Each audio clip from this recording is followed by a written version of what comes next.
Prima, intanto, naturalmente, prima, il caglio veniva buttato. Allora, una volta che io l'avevo portato a 42 gradi, no? Che il cali, e lo buttavo in pasore, no?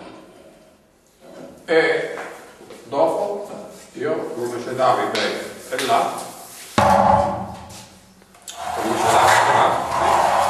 in maniera che il cali veniva tutto uniforme dall'altro, e lo lasciavi per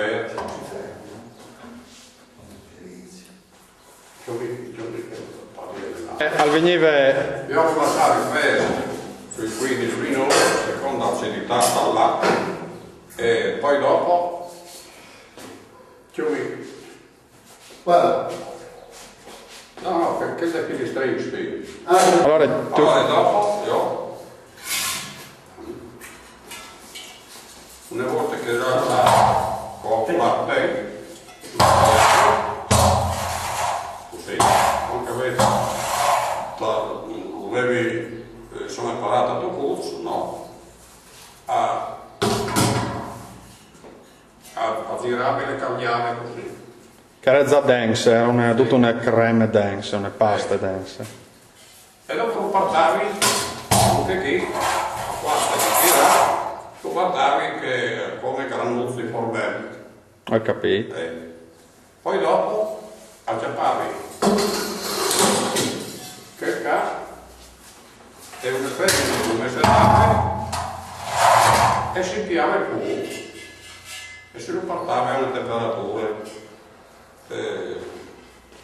a seconda stagione. Ah, quindi si tornava il fuoco, tornava con le manovelle, tornava a portare l'udonghie? Sì, sì. tornavi anche a tornare a mettere il fuoco sotto.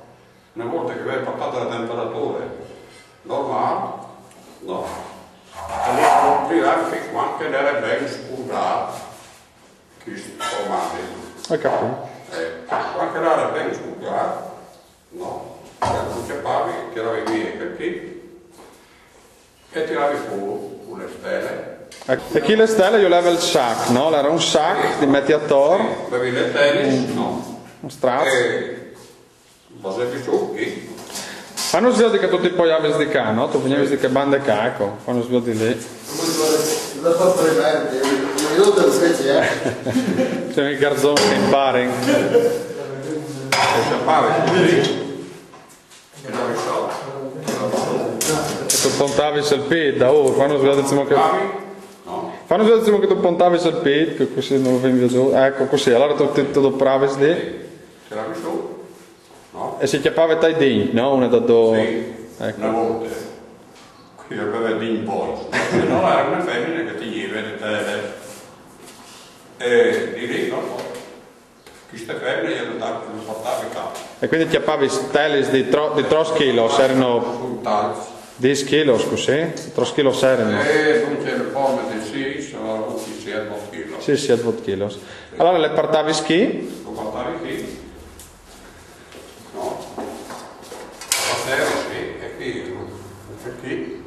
No, veniva giù. Allora per chi veniva io, per lo spostino, allora tutto poi avevi...